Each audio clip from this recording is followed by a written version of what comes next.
네, 오늘 본문은 예수님의 제자도에 대한 네 가지 주제가 같이 나와 있습니다. 짧은 10개의 구절이지만 네 가지 주제가 있거든요. 보통 제가 설교 본문을 정할 때 한 가지 주제를 가지고 하는데 오늘은 이 전체에서 네 가지 주제가 적혀 있습니다. 그래서 어떤 설교자들은 이 부분을 억지로 이렇게 연결을 시켜서 설교를 하기도 하는데요. 저는 그냥 예수님의 말씀을 따라 네 가지를 차례차례 오늘은 말씀을 전하도록 하겠습니다. 좀 느슨하기는 하지만 이 네 가지 주제 사이에 어떤 공통점인 그 한 가지로 묶는 부분이 있습니다. 그게 뭐냐면 관계인데요. 신앙생활은 관계죠. 네, 관계가 핵심입니다. 그래서 우리가 여러분도 잘 아시겠지만 수직적 관계, 하나님과 우리의 관계, 또 수평적 관계라고 해서 성도들과 관계죠. 그래서 이 수직적 관계와 수평적 관계가 잘 되면 건강한 신앙생활을 할 수 있습니다. 그래서 오늘 말씀을 통해서 우리가 어떻게 건강한 신앙생활을 하기 위해서 또 어떤 관계를 가져야 하는지 그런 부분들을 함께 살펴보도록 하겠습니다. 첫째, 둘째 주제는 교회 공동체 내에서 서로 상호 관계하는 그런 부분이거든요. 그 중에 이제 첫 번째는 교회 안에서 다른 신자들에게 죄를 짓게 하지 않는 것입니다. 1절부터 3절 앞부분인데요. 예수께서 제자들에게 이르시되 실족하게 하는 것이 없을 수는 없으나 그렇게 하게 하는 자에게는 화로다. 그가 이 작은 자 중에 하나를 실족하게 할진대 차라리 연자 맷돌이 그 목에 매여 바다에 던져지는 것이 나으리라. 너희는 스스로 조심하라. 예수님의 말씀이 너무 강력하면서도 굉장히 휴머러스한 부분입니다. 여기서 연자 맷돌이라는 것은 곡식할 때 쓰는 맷돌인데요. 맷돌에도 유대인들 같은 경우는 종류가 여러 가지가 있는데 여기 나오는 맷돌은 당나귀가 이렇게 끌고 갈 정도로 굉장히 큰 맷돌을 말합니다. 그러니까 이걸 목에 감고 바다에 던져졌으니까 바다의 가장 밑바닥까지 가라앉아서 죽게 되겠죠. 작은 자 중에 하나를 실족하게 하는 자는 화로다 이렇게 말을 했는데요. 정확하게 어떤 화인지는 알 수 없지만 화를 받는 것보다 연자 맷돌을 목에 메고 빠져 죽는 게 더 낫다고 한 걸 보면 하나님의 영원한 심판, 영원한 형벌을 말을 할 것입니다. 여기서 이 작은 자란 것도 우리가 좀 잘 이해를 해야 되는데요. 문맥상 보면 새롭게 제자가 된 사람들을 가리킵니다. 그냥 모든 일반 성도를 말하는 게 아니라 지금으로 치면 새신자들이나 또 교회 안에서 믿음이 연약한, 그래서 쉽게 흔들리고 또 시험에 잘 빠지는 이런 사람들을 이 작은 자 중에 하나다 이렇게 표현하고 있습니다. 예수님은 이제 이 표현에서 이제 극도의 과장법을 써서 이 작은 자 하나를 지키기 원하시는 그런 마음을 표현하고 계십니다. 여기서 또한 실족하게 한다라는 말 여러분 어떻게 이해를 하셨습니까? 보통 실족하게 한다는 부분을 교회 안에서 성도 간에 서로 상처를 주거나 또 시험에 빠지게 하는 걸 말하죠.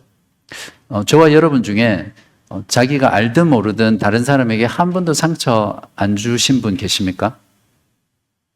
아니면 한 번도 시험에 빠지지 않게 하신 분 있으세요? 한 명도 없을 거라고 생각합니다. 그런 게 만약에 실족한 것이다 이렇게 치면 이제 저는 한 맷돌 한 수십 개를 메고 이미 바다에 빠졌어야 될 겁니다. 정말 두려운 말씀이죠. 그래서 이 말씀의 진위가 무엇인지 우리가 좀 살펴봐야 되는데요. 여기서 실족이라는 단어는 헬라어로 스칸달론이라는 단어입니다. 여러분 스캔달이라는 단어 아시죠? 네, 그 스캔달이라는 단어가 바로 여기에서 나왔습니다. 그래서 미끼, 함정, 또 걸려서 넘어지도록 돌을 놓는 이런 것들, 또 미혹하다, 유혹하다 이런 의미가 바로 스칸달론이라는 이 실족하다라는 이 단어의 뜻이거든요. 그러니까 교회 안에서 작은 자 중에 하나를 실족하게 한다라는 이 말은 잘못된 가르침으로 잘못된 신앙에 빠지게 하고 그래서 그 잘못된 신앙 때문에 결국에는 하나님을 버리게 하는, 배교하게 하는 것을 말을 합니다. 이렇게 하나님을 떠나서 배교하게 하게 하는 이 죄가 얼마나 큰지 알겠죠. 그래서 예수님께서는 연자맷돌을 목에 두르고 바다에 빠지는 게 낫다, 이렇게 강력하게 말씀을 하셨습니다. 바리새인들이 바로 이런 자들이었죠. 바리새인들은 성경을 지난번에도 봤지만 자의적으로 자기들의 유익을 위해서 해석해서 온갖 교회의 전통과 율법으로 사람들을 올가매고 그것으로 사람들을 잘못된 신앙으로 가게 했죠. 결국에는 자기들도 천국에 들어가지 못하고 또 자기들에게 가르침을 받았던 백성들도 천국에 들어가지 못하게 하는 자들이 바로 바리새인들이었습니다. 예수님이 정확하게 평가를 하셨는데요. 마태복음 15장 14절에 보면 그냥 두라, 그들은 맹인이 되어 맹인을 인도하는 자로다. 만일 맹인이 맹인을 인도하면 둘이 다 구덩이에 빠지리라. 이단들이야말로 믿음이 연약한 신자들을 실족하게 해서 하나님을 배교하게 하죠. 그들은 교회에 가만히 들어와서 마치 광명한 천사처럼 들어와서 신앙의 어린 자들을 미혹해서 성경을 잘못 가르치고 또 잘못된 교리를 믿게 합니다. 결국 거기에 빠지게 되면 이단들은 당연히 구원을 받지 못하지만 그 이단 교리에 빠진 연약한 신자들도 같이 멸망하게 되는 것입니다. 이러한 성경의 진리 왜곡은 어떤 이단들뿐만 있는 것이 아니라 오늘날 많은 소위 말하는 정통 개신교 안에도 이런 거짓된 가르침, 거짓된 복음, 거짓된 교리를 가르치는 거짓 목사들, 거짓 교사들이 많이 있습니다. 오히려 정통 교회 안에 있기 때문에 더 분별하기가 어렵죠. 지난번에 누가복음 15장에서 저희 세 가지 비유를 봤었잖아요. 잃어버린 양의 비유, 잃어버린 드라크마의 비유, 또 탕자의 비유, 이렇게 들었습니다. 그 세 가지 비유 모두 다 핵심은 똑같았습니다. 무엇이었습니까? 하나님께서는 잃어버린 양, 죄인 한 사람이 회개하고 돌아오면 가장 크게 기뻐하신다는 것이거든요. 그런데 그렇게 해서 돌아온 잃어버린 그 양 한 마리가 다시 잘못된 가르침에 빠져서 다시 하나님을 떠나게 된다면 하나님이 얼마나 하늘에서 슬퍼하시겠습니까? 그러니까 주님은 잃어버린 양이 다시 돌아왔는데 그것을 잘못된 가르침으로 다시 잃어버리게 하는 것이 얼마나 무서운 심판을 받을 것인지를 지금 말씀하고 계십니다. 오히려 이러한 말씀을 보면 우리들에게 참 큰 격려를 받죠. 우리의 주님께서는 이렇게 한 영혼 한 영혼을 얼마나 사랑하시는지, 그 영혼을 보존하기를 원하시는지를 우리가 알 수 있죠. 보통 교회 안에는 신앙의 어떤 성숙도나 정도에 따라서 다양한 사람들이 있습니다. 주님께서는 아주 작은 자 중에 하나, 믿음이 연약하고 또 쉽게 흔들리고 그런 영혼까지도 주님께서는 얼마나 사랑하시고 그를 끝까지 지키고 보호하셔서 최종 구원까지 인도하기 원하시는지 모릅니다. 우리가 이런 주님의 마음을 이 말씀을 통해서 할 때 우린 주님께 더 감사하게 되겠죠. 그래서 우리가 교회 안에서 특히 1대1로 우리 자주 성도들끼리 교제하잖아요. 그리고 코이노니아 그룹이나 성경 공부를 통해서 우리가 말씀을 나눕니다. 그때 말씀을 나눌 때 우리가 내가 나누는 이 성경 말씀이 또는 교리적인 말씀이 혹시 거짓된 것이 아닌가, 잘못된 복음은 아닌가, 우리가 늘 생각하면서 정말 조심스럽게 그런 것들을 나누어야 되죠. 무엇보다 중요한 건 자기도 모르게 내가 말하고 있는 이것이 정말 성경이 말하는 것인가? 진리인가? 이것들을 잘 구별하지 못하고 그냥 말할 때가 많죠. 그래서 제가 성경 말씀을 통해서 교리를 알아야 된다고 제가 늘 침 튀기면서 여러분한테 말씀하잖아요. 그래서 오후에 하시는 교리 공부를 정말 꼭 참석하십시오. 강조하는 이유가 우리가 성경 전체가 말하는 그 교리가 무엇인지, 진리가 무엇인지 잘 정리가 되어 있지 않기 때문에 우리도 모르게 어떤 연약한 지체들 또는 새신자들에게 잘못된 복음 또 잘못된 말씀을 가르칠 수 있기 때문에 그렇습니다. 이제 두 번째 주제도 교회 내에서 서로의 관계에 대한 부분인데요. 이제 죄를 지은 자에 대해서 책망하고 또 용서하라는 내용입니다. 3절 그 다음 부분부터 4절을 또 같이 한번 읽어보겠습니다. 시작. 만일 내 형제가 죄를 범하거든 경고하고 회개하거든 용서하라. 만일 하루에 7번이라도 내게 죄를 짓고 7번 내게 돌아와 내가 회개하노라 하거든 너는 용서하라 하시더라. 네, 여기서 경고하라고 번역된 이 단어는 원문에서 꾸짖다라는 단어입니다. 예수님이 귀신을 꾸짖으시고 쫓아내실 때 또 바람과 바다를 꾸짖으시고 잔잔하게 하셨잖아요. 그때 사용된 단어가 바로 꾸짖는다는 단어입니다. 즉 나에게 죄를 범한 어떤 형제나 자매가 있으면 그 사람을 책망하라, 그런 의미입니다. 교회에서 누군가 죄를 지었을 때 자기에게 죄를 지었을 때 그 사람이 직접 먼저 그 사람에게 가서 그 사람의 죄를, 그 사람의 잘못을 이야기해 주어야 합니다. 물론 이런 것들을 할 때 사랑을 가지고 그 사람의 회복을 위해서 해야 되겠죠. 보통 우리들은 교회 안에서 나 자신에게 잘못한 누군가에 대해서도 내가 직접 가서 오늘 말씀처럼 그 사람의 잘못을 지적하고 또 책망하고 또 당신이 잘못했습니다 나에게 이렇게 말하지 않고 그냥 침묵합니다. 그냥 넘어갑니다. 그리고 그 일을 누구한테 맡기냐면 어떤 주변에 있는 다른 사람들이나 아니면 주로 목회자들한테 떠넘기죠. 그렇게 하기 전에 먼저 자기 자신이, 그러니까 누군가 나에게 죄를 짓잖아요. 그러면 그 사람에게 반드시 가서 이야기하고 또 여기 예수님의 말씀처럼 책망해야 됩니다. 죄를. 자, 그런데도 그들이 회개하지 않으면 그때 다른 사람과 상담하거나 또 목회자에게 도움을 요청해야 되겠죠. 이 지상에는 완전한 교회는 없습니다. 그러나 참된 교회는 있거든요. 근데 참된 교회를 우리가 알 수 있는 3가지 지표가 있다고 말씀을 드렸습니다. 혹시 기억나세요? 네.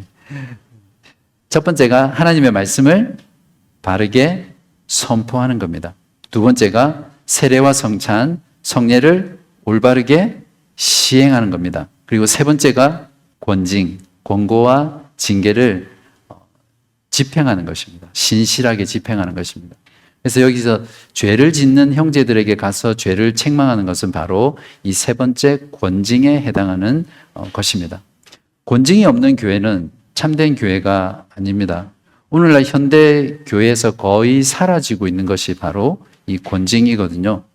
목회자가 성도들이 잘못을 했을 때 말씀과 또 삶의 감독자로서, 그러니까 여러분 목회자는 제 자신이 뭔가 탁월하고 도덕적으로 더 뛰어나서가 아니라 말씀을 맡은 자이기 때문에 이 말씀을 근거로 해서 이 말씀 올바른 교리를 믿고 있는지 살고 있는지 점검하고 또 감독하는 역할이 목회자에게 있거든요.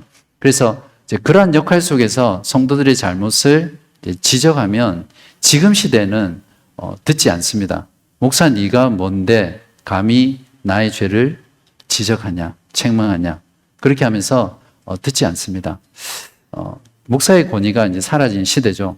그래서 저는 목사는 극한 직업이다, 그렇게 생각을 합니다.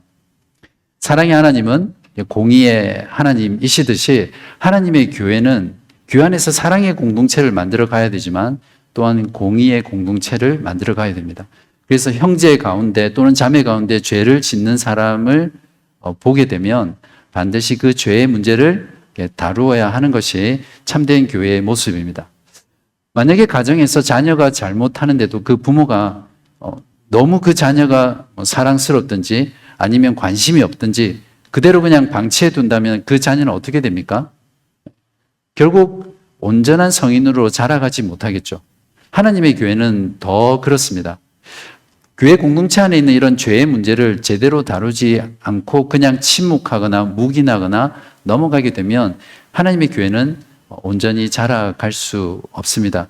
또한 세상 가운데 참된 교회의 모습을 보여줄 수도 없죠. 자, 그렇지만 죄를 범한 형제에 가서 이제 책망했을 때 그 형제가 자신의 잘못을 깨닫고 회개를 하면 용서를 해주어야 합니다. 구약 성경의 사무엘서에 보면 다윗이 이제 그런 사람이었잖아요. 밧세바를 범하고 또 자신의 그 충신이었던 우리아를 전쟁터에 나가서 살인교사에서 죽게 하잖아요. 근데 선지자 나단이 그에게 찾아가서 그 다윗의 죄를 정확하게 지적을 합니다. 그때 다윗의 반응이 그 자리에서 하나님 앞에 회개를 하죠. 그때 하나님은 용서하셨습니다. 그렇지만 그 죄의 결과는 결국 가지게 됐지만, 마찬가지로 우리 공동체 안에 죄를 책망했을 때 그 사람이 진정으로 회개한다면 우리는 용서를 해주어야 합니다. 주님께서는 하루에 7번 죄를 짓고 다시 와서 나는 회개합니다 라고 해도 다 용서해 주라고 말씀을 하셨습니다. 하루에 7번 죄 지으려면 거의 2시간마다 죄를 짓고 또 회개하고 또 2시간마다 죄를 짓고 회개하는 정도가 되겠죠. 그러니까 예수님의 말씀은 누구든지 회개하면 항상 용서해 주라는 그 말씀을 과장법을 써서 말씀하고 있습니다. 이렇게 교회는 항상 용서하는 공동체이어야 합니다. 교회 생활을 하다 보면 다른 사람이 나에게 죄를 짓기도 하지만 또 우리 자신도 다른 사람에게 죄를 짓습니다. 죄를 짓고 또 회개하는 것도 쉽지는 않습니다. 그렇지만 누군가 나에게 죄를 지었을 때 그 사람을 용서하는 것은 참 어렵습니다. 설령 그 사람이 회개한다고 하더라도 그렇죠. 더더군다나 회개하기는커녕 마치 그 사람이 나에게 잘못을 했는데 오히려 내가 가해자가 되고 그 사람이 피해자인 것처럼 그런 경우를 당하게 되면 속된 말로 거의 완전 팔짝팔짝 뛰죠. 여러분 그런 경험 있으세요? 저는 몇 번 그런 경험이 있었습니다. 그게 얼마나 힘든지 몰라요. 두 사람의 그런 관계가 해결되지 않았을 때는 대부분의 경우 죄를 지은 사람보다는 용서를 해야 하는 쪽의 사람들이 교회를 떠나게 되죠. 참 안타까운 것인데 교회를 떠나지 않는다 하더라도 같은 교회를 다니면서 용서는 했지만 그전처럼 똑같은 관계는 가질 수 없어 이렇게 하면서 같은 교회 안에 있는데도 서로 말을 섞지 않습니다. 그리고 서로 관계하지 않습니다. 근데 실제로 많은 교회 안에서 이런 일들이 비일비재하죠. 주님의 생각에서는 또 주님의 가르침 속에서는 이런 교회 공동체는 정말 주님을 가슴 아프게 하는 모습이겠죠. 자, 교회 안에서 이런 관계를 가진 사람이 단 한 사람만이라도 있으면 신앙생활을 제대로 하기 힘듭니다. 용서하지 못하는 사람의 마음이 정말 더 괴롭습니다. 오히려 자신의 죄를 진정으로 회개한 사람은 마음이 평안하죠. 근데 용서하지 못하는 사람은 그 마음에 평안이 없습니다. 정말 괴롭고요. 하나님과의 그 관계도 뭔가 알 수 없는 그런 그 답답함과 막힘들이 있어요. 그래서 주님께서 용서하라고 하는 것은 결국에는 우리 자신들을 위한 것이거든요. 하나님은 용서의 하나님이시죠. 하나님의 속성 가운데 이 용서하시는 하나님이 있습니다. 저와 여러분이 죄인이었지만 또 영원히 하나님의 진노와 심판을 받아 죽을 수밖에 없지만 용서를 받을 수 있었던 것, 구원을 받을 수 있었던 것은 바로 이 하나님의 용서하시는 속성 때문에 그렇습니다. 우리가 여전히 죄인 되었을 때에 또 우리가 하나님과 원수 되었을 그 상태, 그때 하나님께서는 자신의 독생자 예수 그리스도를 우리를 위해서 보내셔서 죽게 하셨습니다. 로마서 5장 8절 말씀이죠. 우리가 아직 죄인 되었을 때에 그리스도께서 우리를 위하여 죽으심으로 하나님께서 우리에 대한 자기의 사랑을 확증하셨느니라. 저와 여러분 또한 하나님께 용서받을 수 없는 죄인이었지만 하나님께서 예수 그리스도를 통해서 값없이 우리들을 용서해 주셨잖아요. 우리의 힘으로는 할 수 없습니다. 그러나 나를 용서하시기 위해서 죽으신 그리스도의 십자가를 바라볼 때 우리는 용서할 수 있는 마음이 생기고요. 또 주님께서 그런 용서의 능력을 우리에게 주실 것입니다. 이처럼 서로의 잘못을 회개하고 또 용서가 넘치는 그 공동체야말로 그리스도께서 자신의 몸으로 자신의 피값으로 값주고 산 교회 공동체의 온전한 모습입니다. 혹시 여러분 아직도 용서하지 못하는 형제 자매가 있다면 마음속에 한번 떠올려 보십시오. 여러분의 일기에 이렇게 이름을 적으셔도 좋고요. 그리고 혹시 오랫동안 관계를 끊고 살아온 분이 계시다면 그리스도의 십자가의 그 용서를 바라보며 또 의지하는 마음으로 용서하실 수 있기를 바랍니다. 그리고 전화를 하든 또 메시지를 보내든 여러분이 먼저 안부 전해 보십시오. 어떤 면에서 그 사람이 아직 회개하지 않았다면 억울하죠. 내가 먼저 손을 내민다는 게. 저도 몇 명 있습니다. 부끄러운 이야기지만 이번 주에 저 해보겠습니다. 제가 이 부분을 뺄까 고민하다가 저는 이렇게 하라고 해놓고 안 하면 안 되잖아요. 없으면 괜찮은데 제가 몇 명 있더라고요. 그래서 해보겠다는 말을 안 할 수도 있다는 말이니까 제가 최소한 한 사람에게 제가 연락하겠습니다. 그러니까 여러분도 한번 해보십시오. 여러분의 힘이 아니라 주님께서 여러분을 어떻게 사랑하시고 어떻게 용서하셨는지 그 십자가를 바라보고 한번 해보시기 바랍니다. 하나님께서 여러분 마음에 큰 위로와 평강을 주실 줄 믿습니다. 우리 세 번째 주제는 하나님과의 관계거든요. 네 번째도 마찬가지고 세 번째는 참된 믿음으로 행하는 것입니다. 제자들에게는 예수님의 말씀, 즉 실족하게 하지 말라, 또 죄를 짓는 자에게 가서 책망하고 또 하루에 7번이라도 용서하라 라는 이 말씀이 어쩌면 순종하기 너무 부담스러웠던 것 같습니다. 그래서 뭔가를 예수님께 요구합니다. 5절인데요. 사도들이 주께 여짜오되 우리에게 믿음을 더하소서 하니, 제자들은 믿음에 대한 오해를 하고 있죠. 믿음을 무엇으로 생각하고 있습니까? 크기나 분량으로 생각하고 있습니다. 예수님의 대답입니다. 6절. 주께서 이르시되 너희에게 겨자씨 한 알만한 믿음이 있었더라면 이 뽕나무더러 뿌리가 뽑혀 바다에 심기어라 하였을 것이요 그것이 너희에게 순종하였으리라. 자, 뽕나무에게 명령을 하는 겁니다. 뿌리가 뽑혀 바다에 심길지어다. 이렇게 명령하면 정말로 됩니까?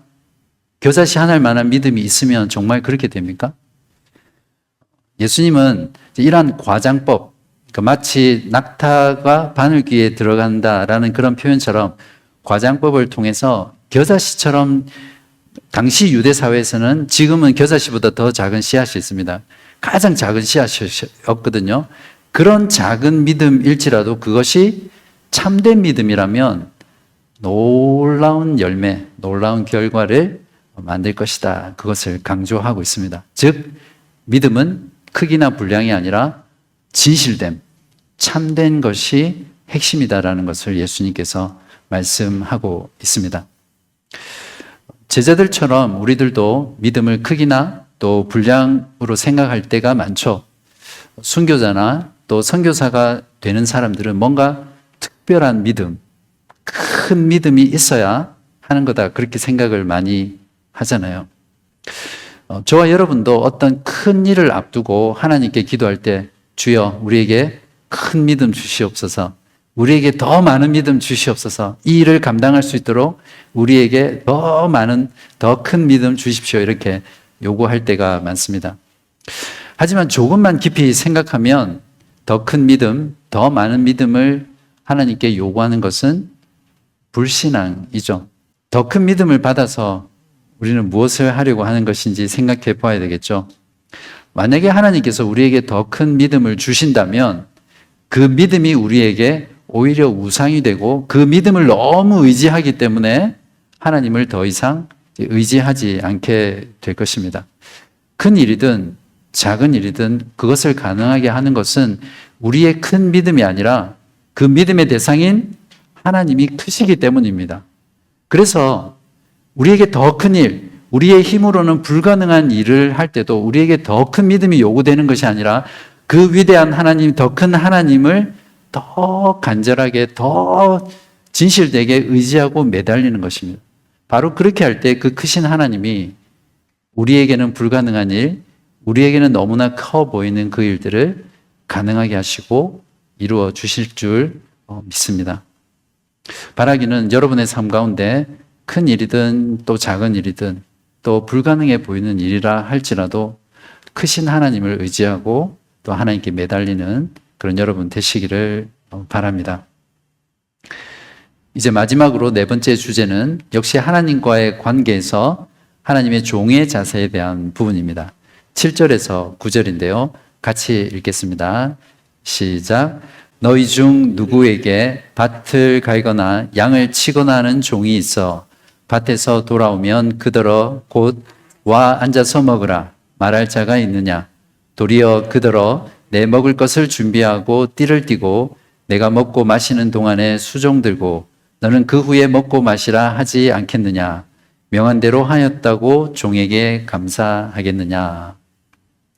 하루 종일 바깥에서 힘든 노동을 하고 이제 허기진 배로 집에 들어온 종에게 주인이 너 오늘 참 수고했다. 오늘 일해줘서 고맙다. 배고프지? 밥 먹어라. 이렇게 차려주면 주인은 정말 나이스한 주인이죠. 모든 사람이 아마 칭찬을 할 겁니다. 근데 이 비유 속에 있는 주인은 정말 냉혈 인간 같아 보입니다. 종이 들어오기가 무섭게 수고했다는 말 한마디 없이 자기 먹을 식사를 차리라고 하고 또 자기가 먹는 동안 이제 서빙을 계속 하라고 합니다. 그래서 자기가 다 먹고 나면 그때서야 종에게 밥을 먹으라고 그렇게 지시를 합니다. 주인이 왜 이렇게 했을까요? 그렇게 하는 것이 당연하기 때문입니다. 여기서 이 종은 노예를 말하거든요. 그러니까 이 종은 바깥에서 밭일, 또 양을 치는 목축일, 그리고 집안에 들어와서 집안일을 하는 것이 이 종이 해야 될 일이었습니다. 그래서 주인은 이 종이 해야 될 일을 아직 덜 했기 때문에 이렇게 말을 하는 것입니다. 만약에 여러분이 이 종이라면 어떻게 하시겠습니까? 할 일이 남아 있는데도 밖에 들어와서는 주인 앞에서 오늘 제가 좀 하루 종일 밥도 못 먹고 정말 열심히 일했습니다. 그러니까 제가 밥 좀 먹고 좀 쉬겠습니다. 이렇게 말하겠습니까? 그렇게 말 안 하겠죠. 주인이 시키는 대로 아무런 소리 하지 않고 그대로 충성을 했을 것입니다. 예수님은 이렇게 비유를 들고 10절에서 결론을 말씀하십니다. 이와 같이, 즉 비유에서 말씀한 바와 같이 너희도 명령받은 것을 다 행한 후에 이르기를 우리는 무익한 종이라 우리가 하여야 할 일을 한 것뿐이라 할지니라. 조금 전에도 말씀드렸지만 여기서 무익한 종이란 단어는 쓸모없는 종이라는 뜻이라기보다 말 그대로 노예라는 뜻입니다. 노예는 자기가 할 일을 정하지 못하죠. 주인이 시키는 일, 정해준 일을 하나도 빠짐없이 다 하는 것이 그 당시 노예의 역할이었습니다.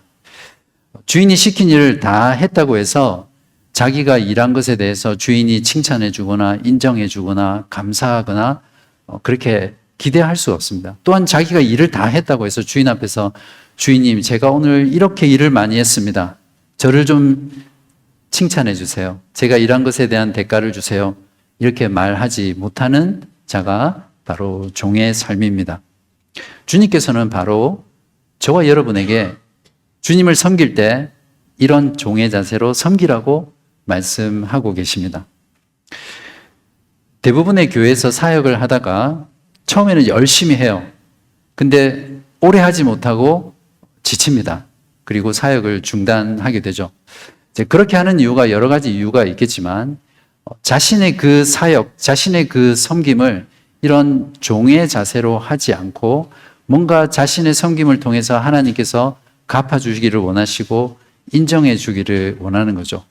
또한 교회 공동체 내에서 내가 수고하고 헌신하고 섬긴 이 모든 것들을 알아주고 박수 쳐주고 칭찬해 주기를 원하는 거죠. 근데 그걸 안 해주면 서서병 걸리고 또 시험 들고 실족하게 되는 겁니다. 그래서 나중에는 사역에 지치고 또 사역을 하는 것이 도무지 감당이 안 돼서 사역을 멈추게 됩니다. 뭐가 됐든 이런 섬김은 잘 따져보면 하나님을 섬기는 것이 아니라 결국 자기 자신을 섬기는 것이죠. 예수님께 이 가르침을 배웠던 사도들은 나중에 예수님께서 십자가에 죽으시고 부활하시고 승천하신 뒤에 예수 그리스도의 복음을 들고 유대와 사마리아와 그 당시 땅끝까지 복음을 전했잖아요. 그러니까 그들의 모든 삶, 모든 평생을 마지막 순교의 그 순간까지도 그들은 주를 섬겼고요. 그것을 당연한 것처럼 여기며 살았던 사람들이었습니다. 사도 베드로도 네로 황제의 박해 때 십자가형을 당하는데요. 자기는 주님과 똑같은 방식으로 죽을 자격조차 없다고 해서 십자가 이렇게 거꾸로 매달려서 못 박혀 죽었습니다. 사도 바울도 고린도전서 9장 16절에서 내가 복음을 전할지라도 자랑할 것이 없음은 내가 부득불할 일임이니라. 만일 복음을 전하지 않으면 내게 화가 있을 것이로다. 이런 마음으로 평생 복음을 전하다가 결국 순교로 생을 마치죠. 이것이 우리가 이 땅에서 하나님을 섬기는 종의 자세입니다. 어떤 자세입니까? 우리는 무익한 종이라. 우리가 하여야 할 일을 한 것뿐이라. 저는 정말 제가 마지막 숨을 거두는 그때에 이 고백을 하고 생을 마감할 수 있으면 좋겠습니다.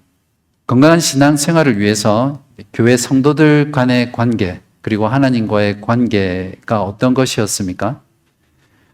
교인들과의 관계에서는 잘못된 가르침을 가르치지 않고 형제와 자매들을 실족하지 않게 하는 것이었습니다. 또한 죄를 짓는 사람을 책망하고 또 회개했을 때 또 용서하는 것이었죠. 하나님과의 관계에서는 참된 믿음으로 행하며 나는 무익한 종입니다. 내가 섬긴 것에 대한 어떠한 대가를 바라지 않고 그저 하나님 앞에서 내가 해야 될 일을 충성되게 하는 그러한 종의 자세를 오늘 말씀을 통해서 들었습니다. 데이비드 랄프라는 사람이 쓴 누가복음 주석에 보면 그 앤드류 보나가 인용한 고대 그리스 화가의 이야기가 나옵니다. 제옥시스라는 그리스 화가인데요. 머리에 포도 바구니를 이고 가는 소년을 그렸습니다. 근데 그 그림이 너무나 사실적이어서 새가 날아와서 진짜 포도인 줄 알고 그 포도를 막 쪼우는 거예요. 그래서 이 친구들이 막 박수를 치면서 너무 잘했다고 칭찬을 하는데 이 제옥시스는 불만족을 표현합니다. 그러면서 나는 결코 여기에 만족할 수 없어 라고 대답을 하니까 그 친구들이 왜 그러느냐 이렇게 묻자 이렇게 대답했습니다. 나는 훨씬 더 잘했어야 했어. 그러니까 새들이 감히 가까이 오지 못하도록 소년을 더 잘 그렸어야 됐다 이렇게 말을 했습니다. 그림 다시 보여주십시오. 네, 저 그림은 그 제옥시스가 그린 그림 아닙니다. 혹시 표절에 걸릴까 봐 말씀을 드리는데 제가 챗 GPT에 이런 스토리를 넣고 여기에 해당하는 그림을 만들어줘 했더니 저렇게 그렸거든요. 그러니까 이 화가는 저렇게 완벽한 작품을 그렸음에도 불구하고 나는 훨씬 더 잘했어야 돼 라고 하면서 자신의 그 부족한 부분을 안타까워하는 거죠. 예수님은 제자들에게 명령을 받은 것을 다 행한 후에 무익한 종이라고 고백하라고 했습니다. 저희들은 더 나가야 된다고 생각합니다. 우리 모두는 주님으로부터 받은 모든 명령을 다 행하지 못하고 아마 죽게 될 것입니다. 그렇지 않습니까? 주님께 받은 명령조차도 우리는 다 행하지 못하고 살아가잖아요. 그러므로 우리는 늘 부족한 종들이라고 고백하며 살아가야 할 것입니다. 어떤 사역을 하든 하나님께서 여러분에게 어떤 사명을 맡겨주시든 나는 하여야 할 일을 훨씬 더 잘했어야 했습니다. 이렇게 고백하시는 여러분 되시기를 바랍니다. 예수 그리스도는 우리를 소유하시기 위해 하늘 영광 다 버리시고 종이 되어서 이 땅에 오셔서 저와 여러분을 위해서 죽으셨습니다. 이제 저와 여러분은 모두가 그리스도께서 나를 위해 대신해 죽으심으로 그리스도의 소유된 종입니다. 여러분의 가정, 우리의 교회, 또 세상 가운데서 그리스도의 종으로 살아가도록 부름받은 자들입니다. 저와 여러분 모두 이 땅에서의 삶을 다 마치고 주님 앞에 섰을 때 바로 이 고백을 우리가 할 수 있으면 좋겠습니다. 우리 같이 한번 고백해 볼까요? 주님, 저는 무익한 종, 부족한 종입니다. 저는 하여야 할 일을 훨씬 더 잘했어야 했습니다.